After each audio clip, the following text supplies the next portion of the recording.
विमानतळावरून दिवसाला 220 विमानांची ये-जा होत होती. हवाई दलाकडून आता आणखी 15 विमानांना उड्डाणासाठी मंजुरी. आणि यानंतर या घडीची एक मोठी बातमी पाहूयात. सामाजिक न्याय मंत्री संजय शिरसाट यांच्या मुलानं विट्स हॉटेल लिलाव प्रक्रियेतून यावेळेस माघार घेतल्याच्या आरोपावरून राजकीय खडाजंगी पाहायला मिळाली आहे. त्यामुळे सध्या संजय शिरसाट आणि ठाकरे गटाचे खासदार संजय राऊत यांच्यात जोरदार आरोप प्रत्यारोप होत आहेत. संजय राऊत यांनी संजय शिरसाट यांच्यावर गंभीर आरोप केले होते. त्यानंतर आता विट्स हॉटेलच्या टेंडरमधून मुलाला बाहेर पडायला सांगितल्याचं संजय शिरसाट यांनी बोलून दाखवलंय. या संदर्भात राहुल कुलकर्णी आमचे प्रतिनिधी आहेत आपल्यासोबत. राहुल, आपण पाहतोय खरं तर या लिलाव प्रक्रियेतील सहभागावरूनच अनेक आरोप प्रत्यारोप झाले आणि त्यानंतर अखेर संजय शिरसाट यांनी आपल्या मुलाला सांगितल्यानंतर अखेर ही माघार घेण्यात आली आहे. नेमकं संपूर्ण प्रकरण काय आहे आणि त्यावरती राजकीय आरोप प्रत्यारोप का होत आहेत या संदर्भात देखील माहिती द्याल. ते आरोप प्रत्यारोप तर महाराष्ट्रात आता बघतोच आहे, परंतु मला ऍडव्होकेट मिलिंद पवार साहेबांनी फोन केला आणि त्यांनी सांगितलं की या हॉटेलचे विड्सचे जे MD आहेत त्या MDचे भाचे आणि जे स्वतः ह्या हॉटेलच्या मालकापैकी एक आहेत असे श्री राहुल देखणे आपल्या सोबत आहेत. आणि यांच्या म्हणजे हे आपण आता लाईव्ह जाण्याच्या आधी ऍडव्होकेट पवार साहेबांनी मला असं सांगितलं की मुळामध्ये हे जे हॉटेल आहे हे 4 महिन्या आधीपर्यंत अत्यंत व्यवस्थित सुरू होतं.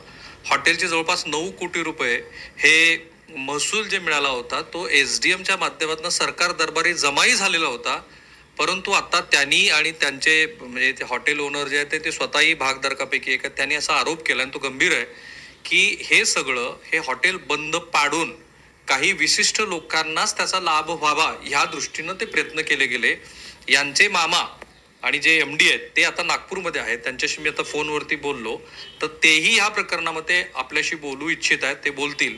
पण पहिल्यांदा ह्या सगळ्या प्रकरणामध्ये ज्यांच्याकडे वकीलपत्र आहे असे मिलिंद पवार साहेब आपल्यासोबत आहेत. पवार साहेब, जरा हे सगळीच कहाणी सांगा, तुम्ही लाईव्ह आहात, हे कसं सुरू झालं सर? याच्यामध्ये असं झालं की वेदांत हॉटेल प्रायव्हेट लिमिटेड नावाची पहिली कंपनी होती. औरंगाबादचे आबासाहेब देशपांडे हे हॉटेलचे मालक आणि ते चालवायचे. पण त्यांचे काही आर्थिक प्रॉब्लेम झाले आणि म्हणून रमेश हवेले त्यांची धनदा कॉर्पोरेशन नावाची बॉम्बे स्टॉक एक्सचेंजला लिस्टेड कंपनी आहे. मग त्या लिस्टेड कंपनीने वेदांत हॉटेल प्रायव्हेट लिमिटेड ही जी कंपनीचं हॉटेल विट्स, त्याचा आता वाद चालू आहे, विट्स हॉटेल पूर्ण रमेश हवेलेंच्या कंपनीने टेक ओव्हर केलं. जवळपास मला वाटतं 17-18 वर्ष झाले असेल, सगळं व्यवस्थित चाललं होतं. पण रमेश हवेलेंचे काही आर्थिक प्रॉब्लेम झाले. आता ह्यांची जी धनाजा होल्डिंग प्रायव्हेट लिमिटेड कंपनी जी लिस्टेड कंपनी, त्या कंपनीच्या नावावर हे हॉटेल आहे. बॉम्बे स्टॉक एक्सचेंजला ती कंपनी लिस्टेड आहे. 5.5-6 हजाराच्या वर शेअर होल्डर आहेत. त्या कंपनीच्या नावावर हॉटेल विट्स, पुण्यामध्ये मला वाटतं नांद्यामध्ये एक 12 एकर जमीन आणि पुण्यामध्ये रमेश हवेलेंचा राहता बंगला आणि भोसरीमध्ये एक इंडस्ट्री होती. ह्या MPDच्या केसेस दाखल झाल्यानंतर ह्या सगळ्या MPD ॲक्टनुसार सगळ्या सीज झाल्या. सगळे प्रकरणं जवळपास 7 ते 8 वर्ष झाले न्यायप्रविष्ट आहेत. त्याचप्रमाणे ह्याच केसची म्हणजे ह्या विट्स हॉटेल संदर्भात औरंगाबादच्या MPDच्या विशेष न्यायालयामध्ये, सत्र न्यायालयामध्ये खटला प्रलंबित आहे. अनेक वर्ष मी वकीलपत्र तिथं अटेंड करतोय. आणि मग हे सगळं सुरू असताना जे शेअर होल्डर आहेत की हे हॉटेल विका, त्यात ते येणाऱ्या पैशातनं आमचं काय असेल ते आमचं मोबदला आम्हाला परत करा असं त्यांची मागणी होती. पण मग ज्या वेळेला तशी ऑर्डर झाली SDOच्या पोझिशनमध्ये ते गेलं. पोझिशनमध्ये गेल्यानंतर आम्हीच रिक्वेस्ट केली की जवळपास तिथं 100 रूमचं मोठं हॉटेल आहे, 4 स्टार 5 स्टार हॉटेल दर्जाचं हॉटेल आहे. ताज हॉटेलचं मॅनेजमेंट सगळं चालतं, कारण अजंठा वेरूळचे सगळे फॉरेनर तिथं राहिला असतात. त्या पद्धतीचं ते हॉटेल, 150 कामगार तिथं काम करतात. आणि म्हणून त्यावेळेला SDO आले, ताबा घेणार होते. पण मीच काही आमचे संभाजी ब्रिगेडचे आपले कार्यकर्ते त्यांना सांगितलं, त्यांनी तिथं आंदोलन केलं. 150 कामगारांची पहिली सोय करा, तो पण हॉटेल बंद करता येणार नाही. आणि मग हॉटेल चालूच राहिलं. गेले 8 वर्ष हॉटेल व्यवस्थित चाललंय. मग त्यामध्ये कोर्टाने कंडिशन टाकली की हॉटेल चालवायचं, मॅनेजमेंट आहे तसं राहील, जनरल मॅनेजर आणि स्टाफ, पण येणारं उत्पन्न SDOने सगळं न्यायालयात भरायचं. माझ्या माहितीनुसार आतापर्यंत जवळपास 8.5-9 कोटी रुपये मॅनेजमेंटने न्यायालयामध्ये भरलेत. 150 कामगार तिथं जगत होते. 4 महिन्यापूर्वी मला वाटतं फेब्रुवारी महिन्यामध्ये अचानक ते हॉटेल बंद करून टाकलं. पण हे अचानक बंद कसं झालं? म्हणजे आता ते काय झालं, पूर्वीचे जे SDO होते ते सगळं कॉपरेशन करत होते. शेवटी MPIDचं स्पेशल कोर्ट आहे, ठेवीदार आहेत, ही कंपनी आहे, कंपनीच्या नावावर हॉटेल आहे, असं प्रायव्हेट कोणाला विकता येणार नाही, त्यांना ती जाणीव होती. पण आता कोणतरी नवीन SDO आलेत, काय राठोड का काहीतरी ते नाव आहे त्यांचं. त्यांनी काय केलं ते कोर्टामध्ये काय दिशाभूल केली असेल, आता ते सगळं बघावं लागेल. आणि परस्पर ते हॉटेल पहिलं रेसिडेन्स नाही, तुम्ही जे बोलत आहात, कारण मी जे हॉटेलच्या मालकापैकी एक आहेत राहुल देखणे, त्यांना बोलेन. पण तुमच्या बोलण्यात असं ध्वनित होत आहे की 4 महिन्यापर्यंत म्हणजे जानेवारीपर्यंत सगळं व्यवस्थित सुरू होतं. अचानक SDO बदलल्यानंतर पुन्हा त्या हॉटेलची जुनी प्रक्रिया सुरू झाली. ह्याचा अर्थ असं ध्वनित होतो की ते कुणाला तरी फायदा करण्यासाठी हे सगळं सुरू झालं. सरळ आहे. हॉटेल पहिला रेसिडेन्स होता तो बंद पाडला, 150 कामगार रस्त्यावर आले. आज हॉटेल त्याचा गोडाऊन झाले. पहिली भावना तीच होती, जर हॉटेल चालू धंदा बंद पाडला, जवळपास 40-45 कोटी टर्नओव्हर बंद पाडला असं म्हणायला सुद्धा हरकत नाही. आता आम्ही त्या MPIDच्या न्यायालयामध्ये, हायकोर्टमध्ये आमचे विविध पिटिशन दाखल आहेत. आता ते SDOच्या विरोधात काय करायचं आम्ही करणार आहे. हे गंभीर आहे की हॉटेल 4 महिन्यापर्यंत व्यवस्थित सुरू होतं, 9 कोटी रुपये भरले गेले, कोणाला तरी फायदा व्हावा. लक्षात येत असतं आपल्या प्रेक्षकांना की तो फायदा व्हावा, या दृष्टीनं वकील साहेबांचं म्हणणं आहे की ते हॉटेल बंद पाडलं गेलं, त्यातली निवासी व्यवस्था आधी बंद केली आणि ते जे भाचे जे MD आहेत ते स्वतः भागधारक आहेत. राहुल देखणे माझ्यासोबत आहेत, बरोबर देखणे साहेब? मूळ प्रश्न आहे की संजय शिरसाट यांच्या मुलांनी 67 कोटी रुपयाचं ते टेंडर भरलंय, बरोबर? रक्कम आहे 100 पेक्षा अधिक कोटीची. तो आकडा बरोबर आहे का? आणि तो आकडा आला कुठून? आणि 67 कोटीला टेंडर जात कसं होतं?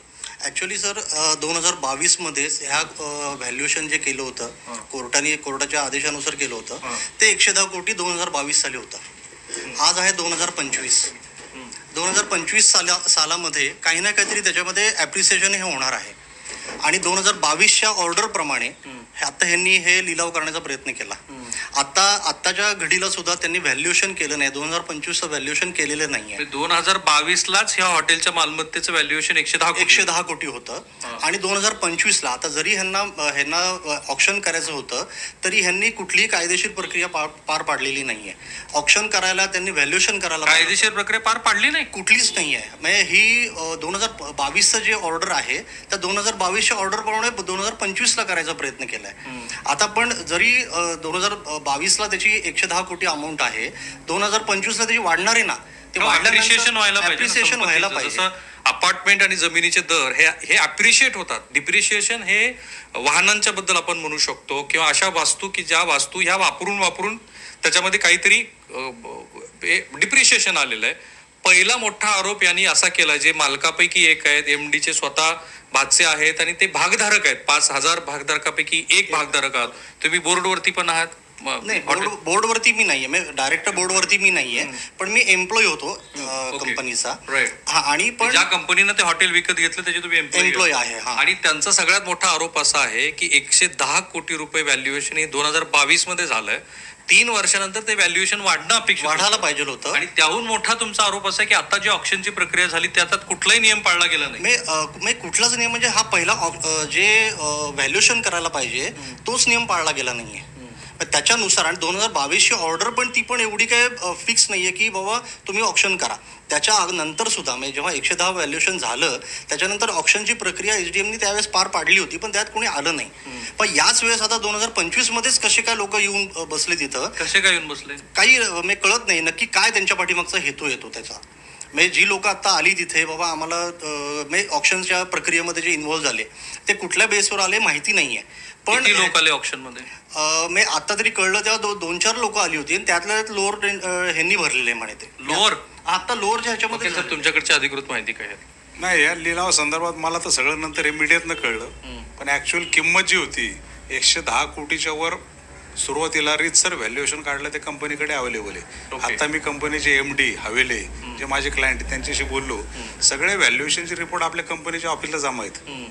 पण हे सगळं डावळून शेवटी सरकारी अधिकारी आणि काही राजकीय लोक एकत्र, शेवटी ह्या हवेलींचा MDंचा पुण्यात पण एक बंगला होता, हा बंगला देखील असाच काही राजकारणी लोकांना हाताशी धरून बाळकवण्याचा प्रयत्न केला.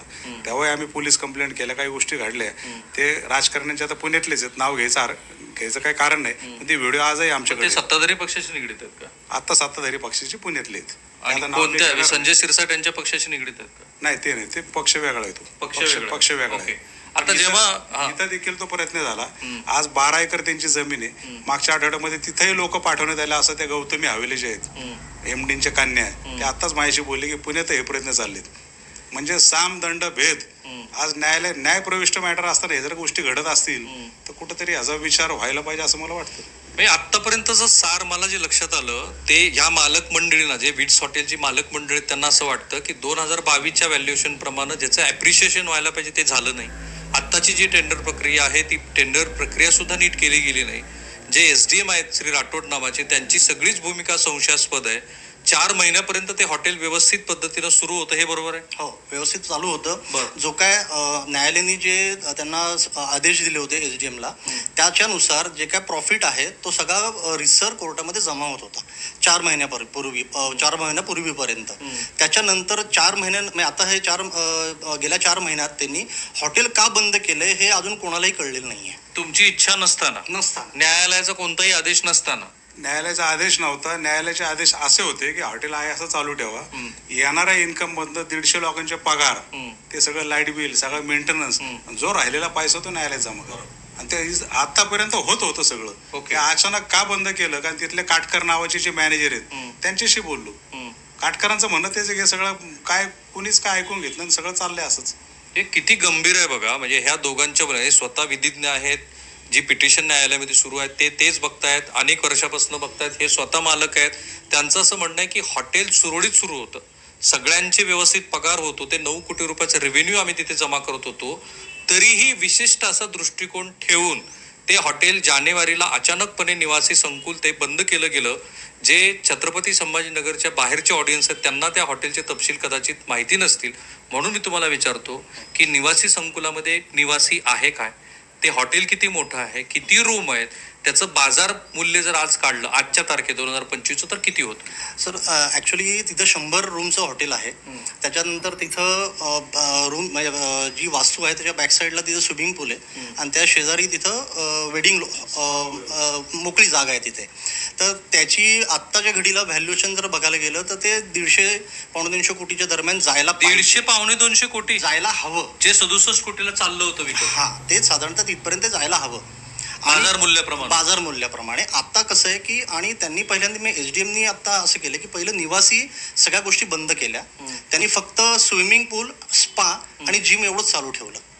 त्याच्यानंतर मग हेच जर पूर्णच बंद करायचं तर मग सगळंच बंद करायचं होतं. निवासी का बंद केलं? आणि पूर्ण तिथं जे काय रूम्स होत्या त्या सगळ्या पूर्ण हे होत्या, म्हणजे बुकिंग झालेलं होतं सगळ्यांचं. शेवटी हॉटेल मॅनेजमेंटला काही बुकिंग कॅन्सल करावे लागले कारण यांनी कारवाई केली. ग्राहक इतके जास्त होते? हो, ग्राहक होतेच ना तिथे. हॉटेल फुल फ्लेज सुरू होतं, ग्राहक मोठ्या संख्येने येत होते, 5 स्टार दर्जाची तिथे सेवा मिळत होती असं हे मालकापैकी एक असलेले सांगतायत. आणि जाणीवपूर्वक पुन्हा एकदा की राठोड यांची जी भूमिका आहे ती आता यांच्या मते खूप संशयास्पद आहे, कारण ते अचानकच बंद केलं गेलं. आधी निवासी बंद केलं तेव्हा बुकिंग पूर्ण सुरू होतं. फक्त काय आलं की ज्यांच्या नंतर ह्यांनी जेव्हा बंद केलं त्याच्यानंतरचे बुकिंग आम्हाला कॅन्सल करावं लागलं. बंद केल्यानंतर ते बंद मॅनेजमेंटला कॅन्सल करावं लागले आणि फक्त एक तोंड देखल्यापुरतं त्यांनी फक्त स्विमिंग आणि स्पा आणि जिम चालू ठेवलं होतं. तिथं कोणीच येत नाही. हार्डली महिन्यातनं 10-15 लोक जास्तीत जास्त तिथे येत असतील किंवा उन्हाळ्याच्या ह्याच्यामध्ये स्विमिंगसाठी बॅचेस चालू होत्या म्हणून ते लोक येत असतील. पण मोस्टली जे काय रूम्स ज्या होत्या 100 रूम्स ह्या ऑक्युपाय होत्या आणि दररोज त्यांच्यातनं त्यांचं रोटेशन हे चालूच होतं. असं कधीच रोजचं साधारणपणे ऑन एन ॲव्हरेज एका रूमचं पीक आवरमध्ये, पीक काळातलं नॉर्मल रेंज मधलं भाडं किती होतं आणि मंथली साधारणतः रेव्हेन्यू तुम्हाला किती येत होता? कारण तेही प्रेक्षकांना साधारणतः एका रूमचं जर आपण पाहायला गेलं तर 5,000 रुपये दिवसाचं त्यांचं रेंट आहे आणि त्याचा 100 रूम्स आहेत तशा आणि प्रत्येक रूम ही ऑक्युपाय होत होती. आणि ऑक्युपाय होत असल्यामुळे तुम्हीच अंदाज बांधा की महिन्याचं किती गणित बसणार आहे ते. ओके, कधीही डिफॉल्ट झालं नाही. वकील साहेब, मला हा प्रश्न विचारायचा आहे, काही आता राठोडकडनं हे कदाचित येऊ शकतं की मी हे का केलं कारण तुम्ही कोर्टाने घालून दिलेले जे नियम होते, अटी होत्या, त्याचं पालन केलं नाही. हे पालन कधी नसतं झालं ज्या वेळेला रेव्हेन्यू कोर्टाने सांगितलेला होता त्याची पूर्तता होत नव्हती. जानेवारीला जेव्हा ही निवासी संकुलं काय जे असतील ती बंद केली त्याच्या आधी कधी कोर्टाने असं म्हटलं होतं का की तुम्ही ज्या अटी घालून दिलेल्या त्याची पूर्तता करत नाहीत? SDMला ते अधिकार नाहीत ना, कोर्ट बघत होतं. नाही, रितसर सगळं हॉटेल व्यवस्थित चालू होतं, 150 लोक जगत होते, कंपनीचे शेअर होल्डर आहेत, भविष्यात त्यांचं सेटलमेंट झालं की त्यांना काय 2 पैसे मिळणार होते किंवा मिळतील. पण हे अचानकपणे चालू हॉटेल त्याचं लाईट बिल भरलं जात होतं, डिफॉल्ट झालेलं नाहीये. ते स्विमिंग टँक, तिथला स्पा, तिथे बाकीचे वेंडर आहेत, प्रत्येकाला कॉन्ट्रॅक्ट दिलेले असतात. एका झटक्यात सगळे ते बंद झाले आणि जवळपास 100 रूममध्ये जे काही कस्टमर येत होते ते 100 रूम सगळं हॉटेलच बंद केल्यामुळे लोकांची गैरसोय झाली. म्हणजे अनेक प्रकारचे लॉस या चुकीच्या गोष्टीतनं झालेत असं डायरेक्टर जे आहेत आमचे MD त्यांनी मला सगळं सांगितले. आता मला जरा थोडंसं ह्या टप्प्यावरती जेव्हा देखणे बोलतायत तर आता मला त्यांच्याकडनं काही थेट गोष्टीची उत्तर हवी आहेत. हे सगळं होत असताना राज्य मंत्रिमंडळातला एक मंत्री पुढे येतून त्यांच्या मुलाच्या नावावरती ते टेंडर भरलं जातं. ते स्वतः असं म्हणतात, कारण हे विधान परिषदेच्या विरोधी पक्ष नेत्यांनी महाराष्ट्राला सांगितलं सुरुवातीला, त्यांच्याकडे ती कागदपत्र पोहोचली असेल. तुम्ही तर नाहीत ना पोहोचवली? नाही, तुम्ही नाही पोहोचवली. आता आरोप असा केला जातो आहे की संजय शिरसाट हे मराठी व्यक्ती आहे, ते स्वतःच प्रेस कॉन्फरन्समध्ये आता म्हणाले मराठी मनुष्य पुढे जातो आहे आणि अशा वेळेला कोणीतरी माझ्या व्यवसायाला लात मारली वगैरे असे त्यांनी शब्द वापरले. आता जेव्हा असं म्हटलं जात आहे तेव्हा दुसऱ्या मराठी माणसाचंच, तुम्ही मराठीच आहेत ना, बरोबर ना, तुमचा व्यवसाय बंद पाडला, तुमचं असं मत आहे की तो पडला नाही, तो पाडला गेला. मग ह्याच्या मागे शक्ती कोण होते? आता ऍक्च्युली ह्याच्या पाठीमागची शक्ती माहिती नाही, पण मराठी माणूसच मराठी माणसाला प्रॉब्लेममध्ये आणतोय असं दिसतंय थोडक्यात.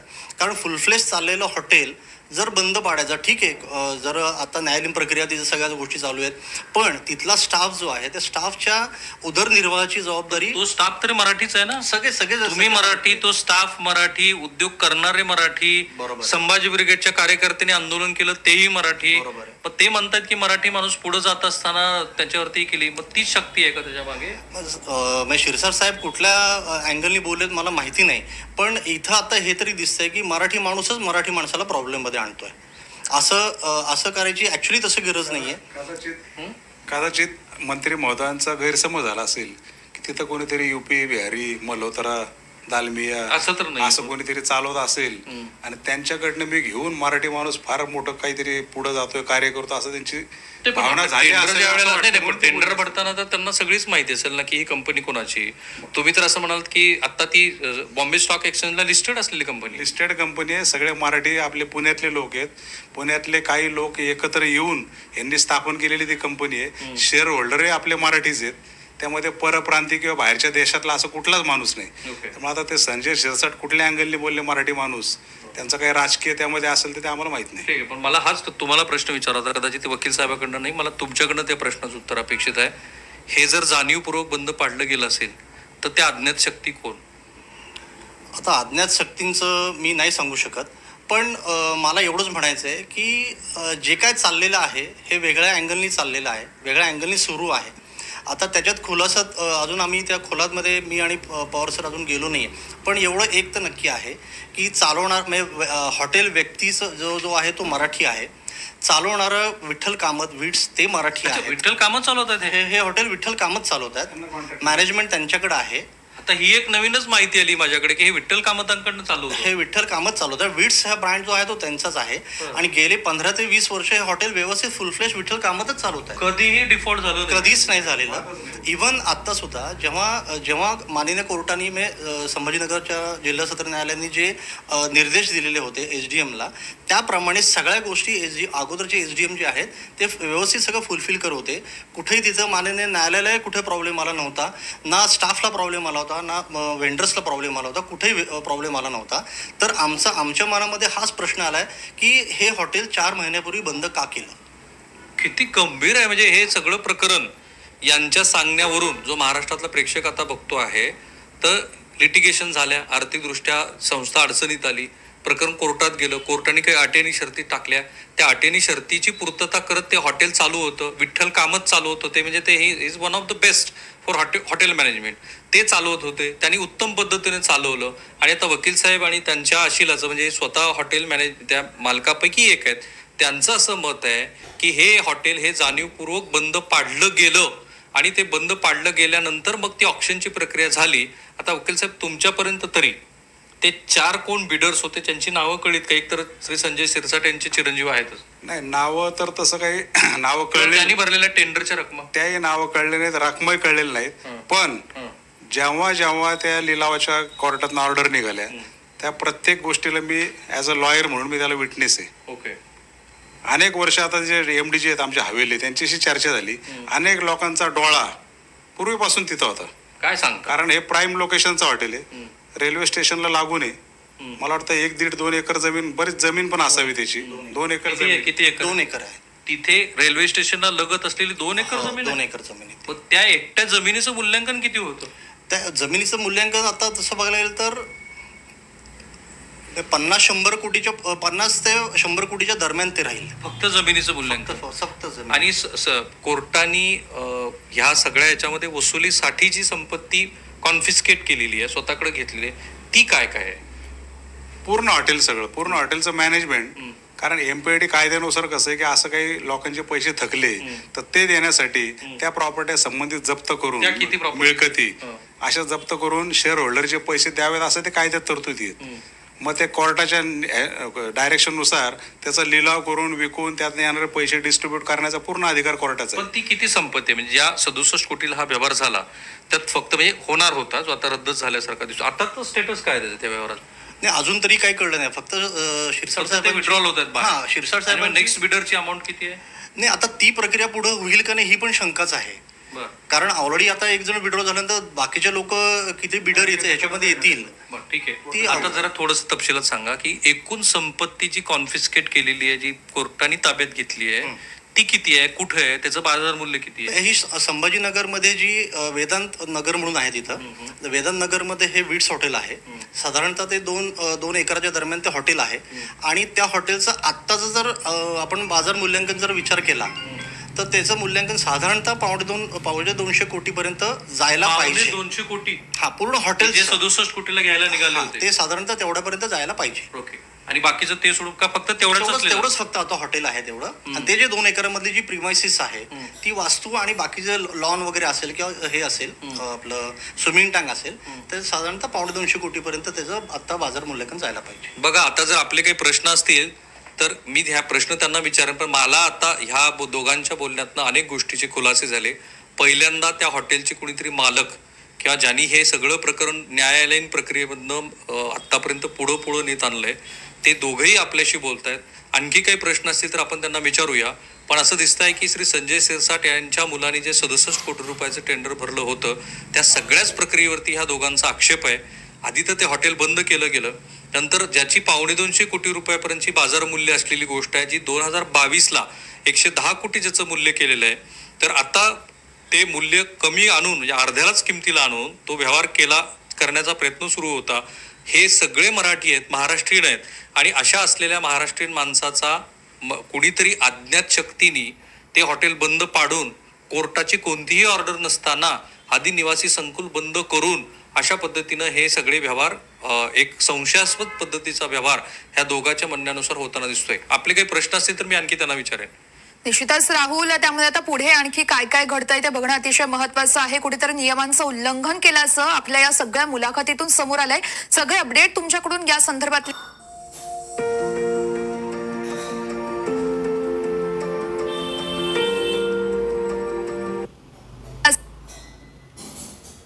घेत राहणार आहोत. तुर्तास धन्यवाद आपण दिलेल्या या सविस्तर माहितीसाठी. या बुलेटिनमध्ये आता मी इथेच थांबतोय. नमस्कार.